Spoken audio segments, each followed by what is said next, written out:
de la peur. Je suis enfant de Dieu. Je ne suis plus esclave de la peur. Je suis enfant de Dieu. Je ne suis plus esclave de la peur. Je suis enfant de Dieu. Avant mon naissance, tu m'avais choisi et appelé par mon nom. Tu m'as adopté, je suis de ta famille. Ton sang coule dans mes veines. Avant ma naissance, tu m'avais choisi et appelé par mon nom. Tu m'as adopté, je suis de ta famille. Ton sang coule dans mes veines. Je ne suis plus esclave de la peur. Je suis enfant de Dieu. Je ne suis plus esclave de la peur. Je suis enfant de Dieu. Bien-aimés dans le Seigneur, soyez bénis par le nom du Tout-Puissant Jésus-Christ. Nous voici, bien-aimés, ce soir nous allons parler dans le livre de Josué. Nous allons partager le livre de Josué dans le chapitre 9. Nous allons partager, bien-aimés, le chapitre 9 du livre de Josué. Voici ce que la Bible déclare. À la nouvelle de ces choses, tous les rois qui étaient en descend du Jourdain, dans la montagne et dans la vallée, et sur toute la côte de la Grande Mer, jusque près du Liban, les Héthiens, les Amoréens, les Cananéens, les Phérésiens, les Éviens et les Jébusiens, s'unirent d'un commun accord pour combattre ensemble contre Josué et contre Israël. Les habitants de Gabaon, de leur côté, lorsqu'ils apprirent de quelle manière Josué avait traité Jéricho et Haï, eurent recours à la ruse et se mirent en route avec des provisions de voyage.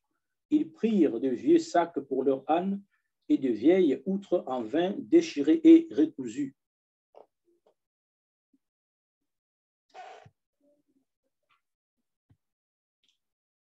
Que le nom du Seigneur soit béni. Alors, nous continuons la lecture. Nous sommes dans Josué chapitre 9. Du verset 1, nous avons commencé au parti du verset 1 et là nous sommes au verset 4. Alors, je vais mettre l'écran de partage. Voilà, on va plutôt partager l'écran. Ouais.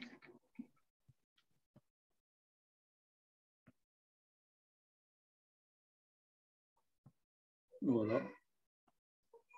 Écran. Voilà. Que le Seigneur soit béni, tout à fait, nous sommes là. Alors, je reprends à partir du verset 3. Les habitants des Gabao, de leur côté, lorsqu'ils apprirent de quelle manière Josué avait traité Jéricho et Haï, eurent recours à la ruse et se mirent en route avec des provisions de voyage.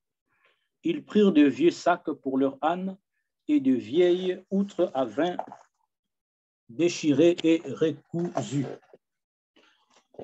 Ils portaient à leurs pieds de vieux souliers raccommodés et sur eux de vieux vêtements. Et tout le pain pour nourriture est sec et en miettes. Ils allèrent auprès de Josué au camp de Gigal et lui dirent, ainsi qu'à tous ceux d'Israël, nous venons d'un pays éloigné et maintenant faites alliance avec nous. Les hommes d'Israël répondirent à ces Éviens, peut-être que vous habitez au milieu de nous, et comment ferions-nous alliance avec vous? Ils dirent à Josué, nous sommes tes serviteurs. Et Josué leur dit, qui êtes-vous et d'où venez-vous? Ils lui répondirent, tes serviteurs viennent d'un pays très éloigné, sur le renom de l'Éternel, ton Dieu, car nous avons entendu parler de lui, de tout ce qu'il a fait en Égypte et de la manière dont il a traité les deux rois des Amoréens au-delà du Jourdain, Sion, roi des Hesbon, et Og, roi des Basan, qui étaient à Ashtaroth. Verset 11. Et nos anciens et tous les habitants de notre pays nous ont dit, prenez avec vous des provisions pour le voyage. Allez au-devant d'eux et vous leur direz, nous sommes vos serviteurs et maintenant faites alliance avec nous. Voici notre pain. Il était encore chaud quand nous en avons fait provision dans nos maisons le jour où nous sommes partis pour venir vers vous. Et maintenant, il est sec et en miettes. Ces outres à vin que nous avons remplies toutes neuves, le voilà déchiré, nos vêtements et nos souliers se sont usés par l'excessive longueur de la marche. Les hommes d'Israël prirent de leurs provisions. Les hommes d'Israël prirent de leurs provisions et ils ne consultèrent point l'Éternel. Josué fit la paix avec eux et conclut une alliance par laquelle il devait leur laisser la vie. Et le chef de l'assemblée de leur jurèrent. Et le chef de l'assemblée le leur jurèrent. Amen. Que le nom du Seigneur soit glorifié. Voilà, on s'arrête là pour l'instant et nous allons continuer. Alors, comme on a annoncé tout à l'heure, nous sommes dans Josué chapitre 9. Bien-aimés, que le Seigneur vous bénisse et que le Seigneur bénisse sa parole dans le nom de Jésus-Christ.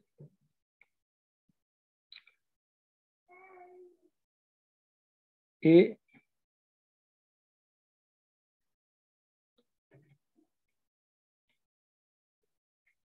que Dieu soit loué.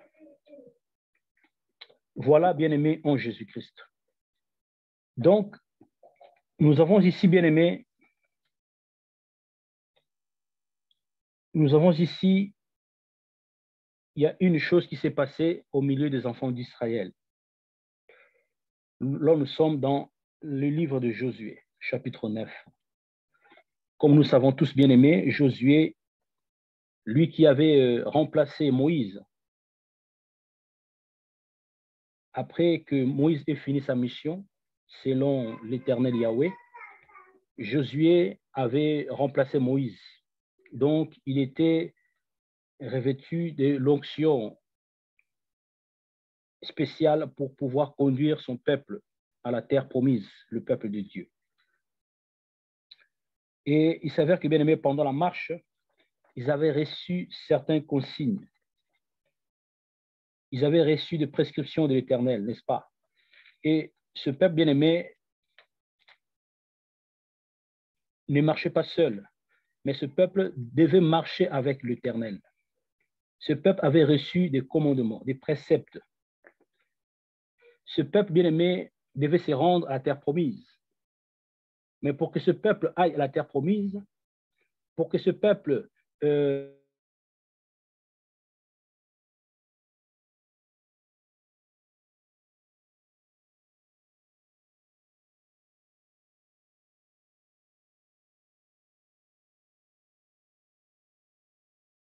Saint d'Israël. Donc, cette promesse ne pouvait s'accomplir qu'avec Yahweh. C'est ce que ce peuple devait faire, être obéissant à leur Dieu, parce que c'est lui qui avait donné cette promesse et c'est lui qui devait les conduire n'est-ce pas? C'est lui qui devait les emmener jusqu'à la terre promise, afin qu'ils possèdent la terre promise. Et là où il s'est rendu bien-aimé, c'est une terre qui n'était pas inhabitée, mais c'est une terre qui était habitée. Donc les peuples qui s'est trouvé là-bas, on les appelle les Étiens, les Amoréens, le Cananéen, le Phérézien, le Zévien et le Jébusien.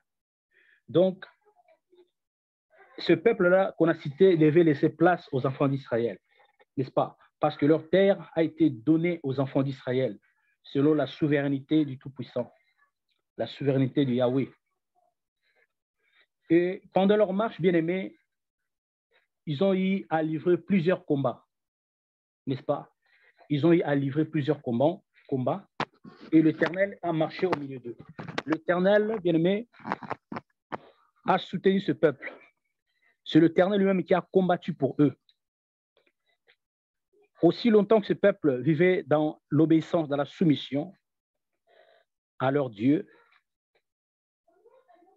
la victoire, bien-aimé, serait à leur côté.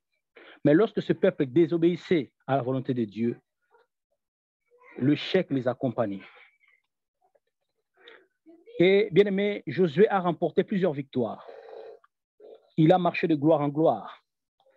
Et il arriva, bien aimé, à un endroit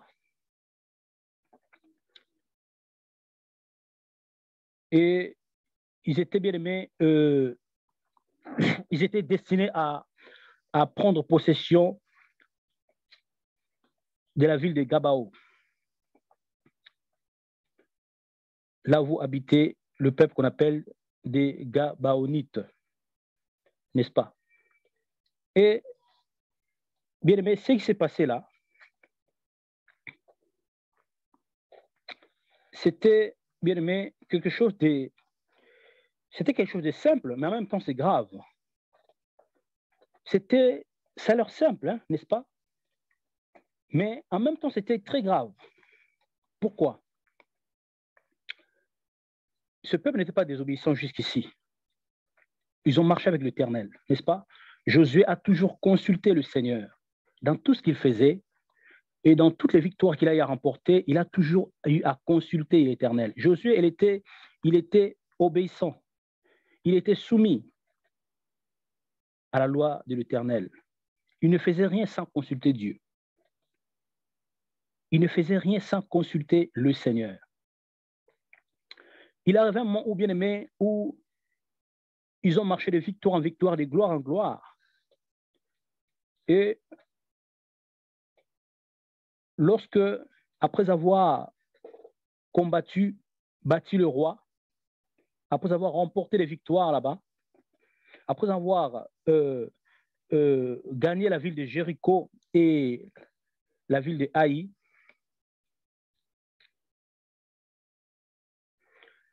et ils se sont donnés maintenant, bien aimés, ils se sont dit d'aller remporter ou d'aller conquérir maintenant la ville de Gabaon. Et pour cela, avant qu'ils aillent là-bas, ce peuple avait déjà entendu, n'est-ce pas, avait entendu les exploits que Yahweh, le Dieu d'Israël, avait fait au milieu de ce peuple, les Israélites.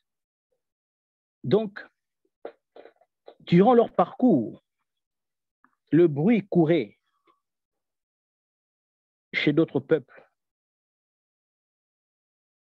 Ce que Yahweh faisait au milieu de son peuple, l'exploit d'Israël, n'est-ce pas? Parce qu'ils ont marché de victoire en victoire. Aussi longtemps qu'ils ont eu à mettre en pratique la loi du Seigneur, aussi longtemps qu'ils ont eu à obéir à leur Dieu, le Seigneur leur accordait toujours la victoire. Et ils avaient reçu de la part du Seigneur l'ordre d'écarter, d'éliminer leurs ennemis. Ils ne devaient pas faire alliance avec d'autres peuples. Ils ne devaient pas négocier, n'est-ce pas? Donc, c'était la condition pour pouvoir arriver à la terre promise, pour pouvoir posséder leur terre qui leur a été promise par l'Éternel. Donc, ils ne devaient pas marcher par des sentiments, n'est-ce pas? Ils devaient mettre leurs émotions à côté et vraiment rester à rester obéissant à Dieu, consulter le Seigneur, n'est-ce pas?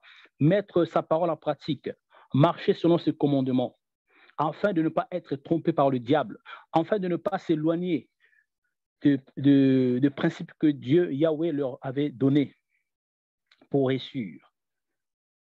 Et ceux qui ne savaient pas bien aimer, comme l'Éternel leur avait dit,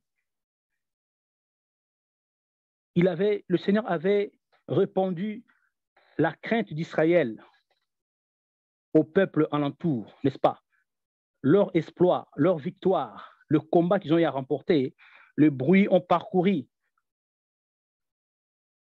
des contrées. Et cela est arrivé aux oreilles de leurs ennemis. Donc, tout le peuple aux alentours était au courant de tout ce qui se passait et de tout ce que l'Éternel avait fait au milieu d'Israël. La manière dont Dieu leur a accordé la victoire face à leurs ennemis.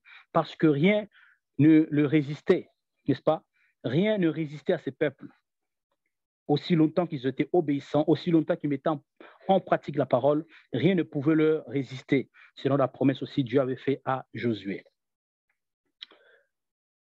Et il arrivait un moment bien aimé, après avoir remporté le prix, après avoir conquéri Jéricho et Haï, leurs ennemis ont entendu ces exploits, ils se sont préparés d'avance.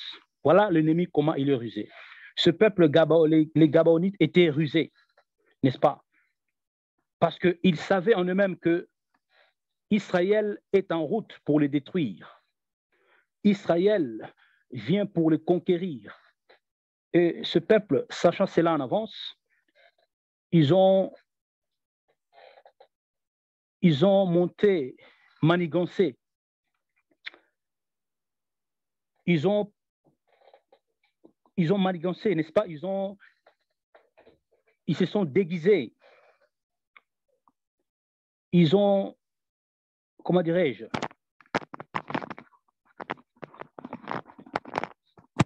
ils ont agi selon une ruse.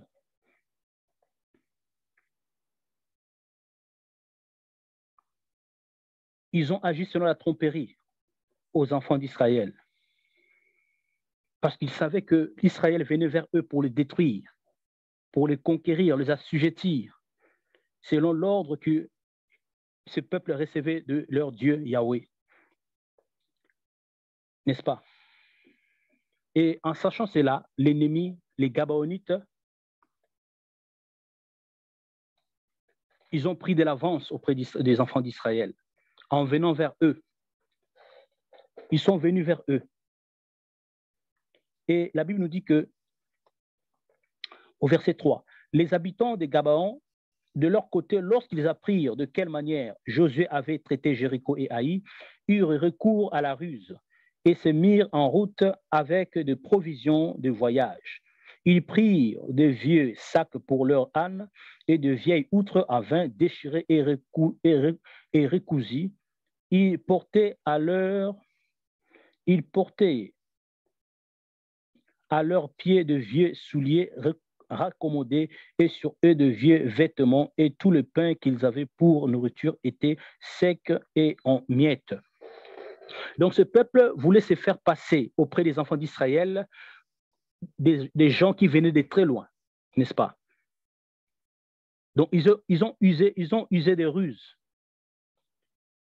Ils voulaient se faire passer comme un peuple qui venait de très loin, alors que c'est un peuple qui habitait juste à côté, qui connaissait les Israélites, qui avaient entendu l'exploit que l'Éternel avait fait au milieu d'eux, qui avaient entendu la victoire que l'Israël remportait. Donc, bien aimés, ils sont venus avec la tromperie, n'est-ce pas? Ils ont pris l'apparence de l'agneau, alors qu'ils sont les ennemis d'Israël, n'est-ce pas? Ils sont en guerre. Israël est en guerre. Ce peuple israélite, le peuple de Dieu, était en guerre. Et ne devait faire des alliances avec aucun peuple, au risque de leur périssement, ou leur dépérissement. Donc, ce que ce peuple a fait, les Gabaonites, n'est-ce pas? Ils ont eu recours à la ruse. Ils se sont déguisés, ils ont porté de vieux vêtements, de vieilles chaussures, et ils ont pris avec eux des provisions pour faire croire aux Israélites, au peuple de Dieu, comme quoi ils venaient de très loin, pour tromper leur vigilance, afin que les Israélites ne les détruisent point. Et voilà ce qui s'est passé, bien aimé. Effectivement, ils avaient réussi leur coup, n'est-ce pas? Et les Israélites, Josué qui est en tête, en voyant, bien aimé, leur proposition, ils n'ont pas hésité, n'est-ce pas? Ils n'ont pas cherché la face de Dieu. Ils n'ont pas cherché la volonté de Dieu. Et pourtant, ils savent qu'ils sont en guerre. Ils sont dans un état de guerre et que l'ennemi peut venir de partout. L'ennemi peut venir de partout. Mais lorsque ces hommes-là, ces Gabaonites, ils se sont déguisés, ils ont eu recours à la ruse, ils se sont fait passer comme des gens qui venaient de loin, qui n'habitaient pas dans le coin. Et malheureusement pour Israël et leurs leaders, ils ont été trompés. Normalement, ce peuple bien-aimé, le peuple de Dieu devait garder leur vigilance. Ils devaient être vigilants, n'est-ce pas? Ils devaient être vigilants, ils devaient veiller. Mais ce peuple, ce jour-là, a été trompé. Ils se sont enlacés. Ils avaient baissé les bras. C'est comme un disciple, un chrétien, qui vit dans la prière et un jour ou certaines périodes, certaines saisons, il s'est dit, bon voilà, j'ai beaucoup prié, je veux me reposer. Je vais baisser ma garde parce que j'ai beaucoup prié. Et le jour où toi tu diras, voici, j'ai beaucoup prié, je dois me reposer, c'est là que l'ennemi, le diable, viendra pour séduire, n'est-ce pas, pour te tenter. C'est là que le diable viendra pour te tromper, n'est-ce pas? Et ces jours-là, bien aimés, ce peuple, les Gabaonites, sont venus pour faire alliance. Parce qu'ils savaient que lorsque vous faites alliance lorsque deux parties font alliance, c'était une alliance de paix, n'est-ce pas? Une alliance de paix. Donc, en connaissant bien aimé les principes moraux, les principes spirituels, lorsque tu fais l'alliance, lorsque deux peuples font alliance, ils doivent respecter leur alliance, n'est-ce pas? Ils devaient respecter leur alliance. Lorsque vous faites la paix, il faut respecter cela. Lorsque deux peuples qui se font la guerre, et lorsqu'ils signent un cessez-le-feu, ils sont dans l'obligation de respecter cela, n'est-ce pas? Par motif de conscience, ils doivent respecter cela. Donc, lorsqu'ils ont eu à faire alliance, ils ont prêté serment, les deux camps ont prêté serment, et surtout Israël de ne pas détruire ces Gabaonites. Voilà comment les Gabaonites ont évité la destruction de leur peuple, n'est-ce pas? Ils ont trompé Israël. Ils ont trompé les enfants de Dieu. Pourquoi est-ce qu'Israël s'est fait tromper? Parce que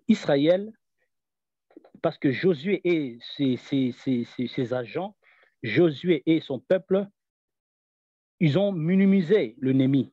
Ils ont jugé par l'apparence, n'est-ce pas? Ils n'ont pas pris le temps de consulter leur Dieu comme ils faisaient d'habitude. Mais ils se sont précipités à signer des accords. Ils se sont précipités à faire des alliances.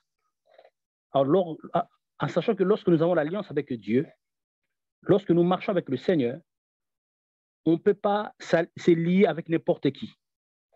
On ne peut pas s'associer avec n'importe qui. N'est-ce pas?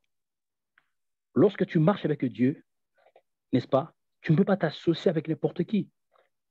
Et tout au long de la Bible, bien-aimés, lorsque nous lisons la Bible, les enfants de Dieu qui ont eu à faire des alliances avec d'autres peuples sans consulter l'Éternel, c'est là, ils ont subi des conséquences. Ils ont subi des conséquences, n'est-ce pas?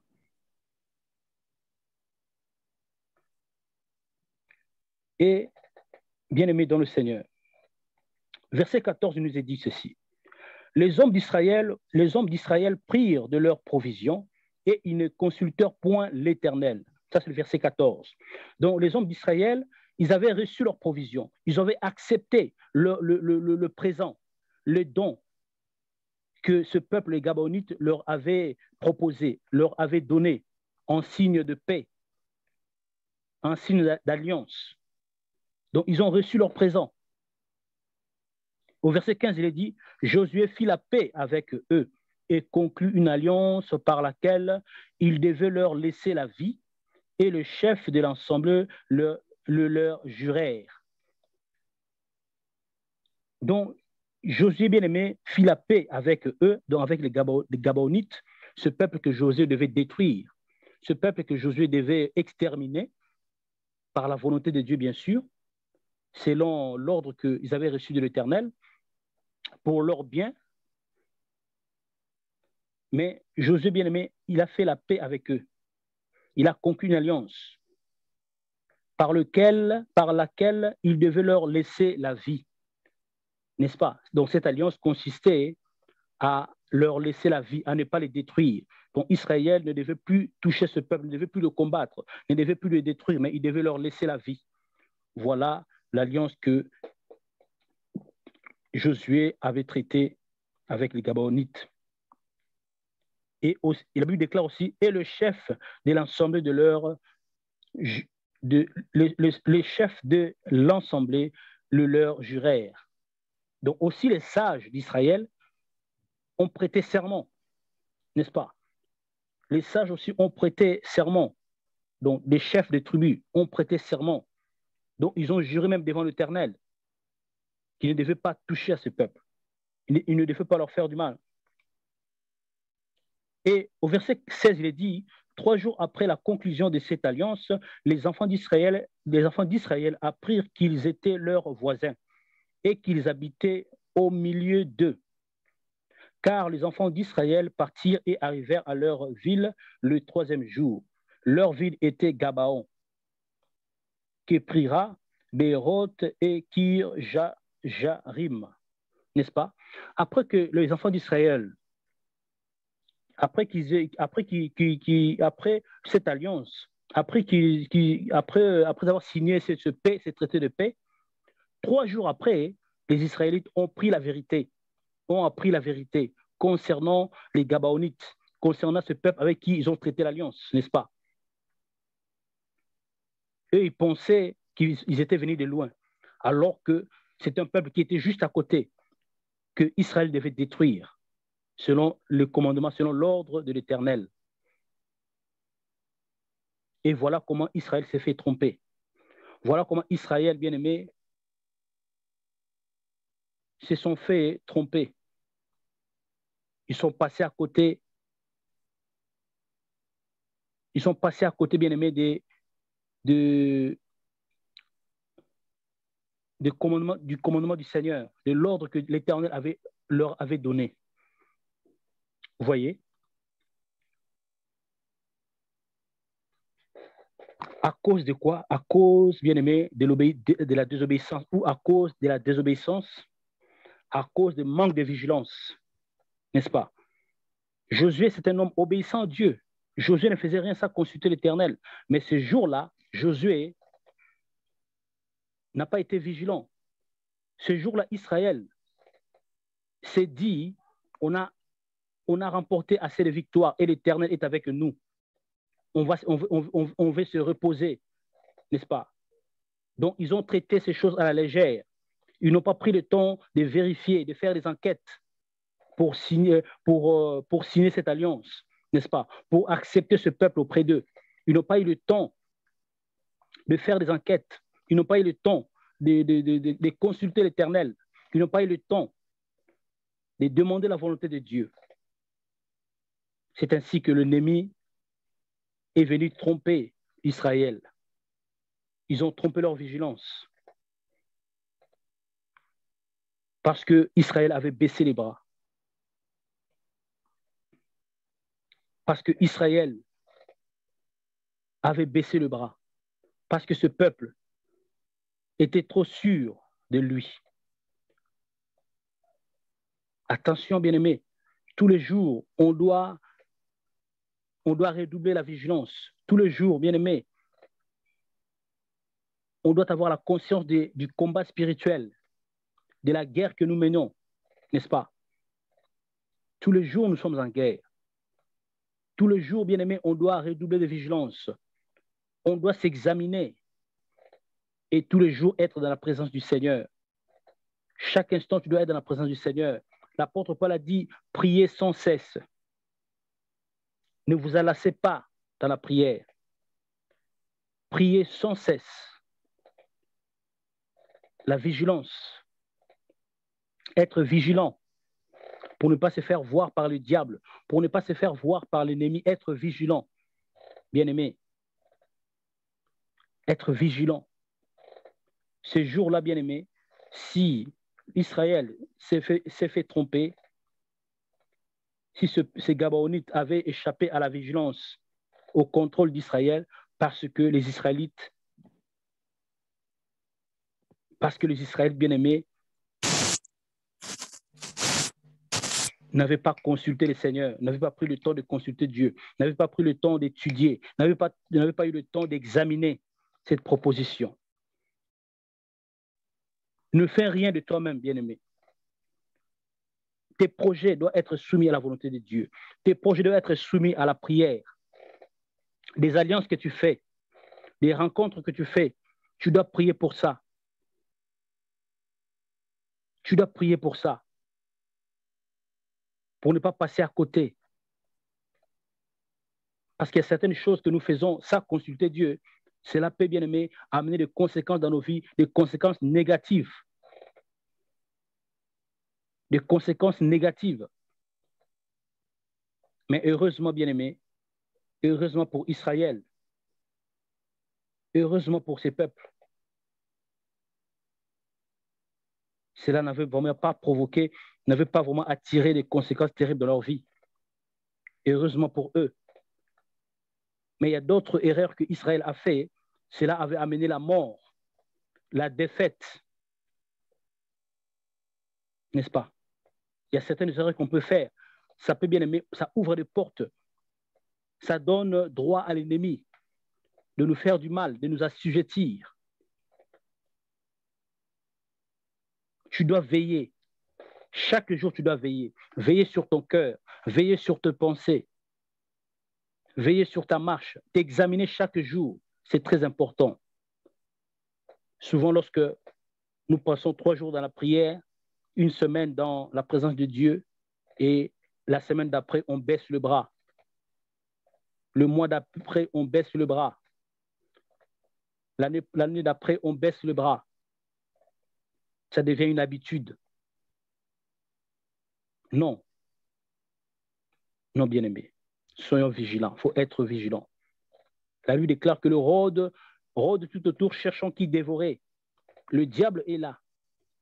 Et il viendra chaque fois. Lorsqu'il vient te voir aujourd'hui, que tu fermes les portes. Demain, tu as fermé les portes. Demain, il n'a pas trouvé l'accès. Le jour d'après, il ne trouve pas l'accès. Le jour d'après, il ne trouve pas l'accès. Il viendra chaque fois, bien-aimé, jusqu'à ce qu'il va tromper ta vigilance. Jusqu'à ce qu'il va te trouver dans une position de faiblesse pour que lui, il puisse entrer et te faire du mal. Mais c'est à toi de veiller. C'est à toi de veiller, bien-aimé. C'est à toi d'être vigilant et être constamment dans la présence du Seigneur. Être constamment dans la présence de Dieu. Tu dois être à l'écoute du Saint-Esprit. Tu dois être à l'écoute du Saint-Esprit. L'Esprit de Dieu que Dieu a mis en toi. Tu dois être à l'écoute. Que le nom du Seigneur soit glorifié. Dieu fidèle et merveilleux. Celui qui t'a appelé est fidèle. Celui qui nous a appelés, il est fidèle. Jésus-Christ de Nazareth.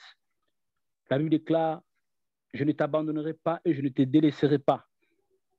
Dieu n'a abandonné personne, il n'a délaissé personne, n'est-ce pas? Mais c'est que le Seigneur attend de nous, que nous soyons des enfants obéissants, n'est-ce pas? Que nous mettons la parole de Dieu en pratique, parce que c'est la parole qui nous juge, n'est-ce pas? Que nous puissions, bien aimés, faire sa volonté. On doit faire la volonté de Dieu en mettant sa parole en pratique, en gardant ce commandement, pour ne pas que de se retrouver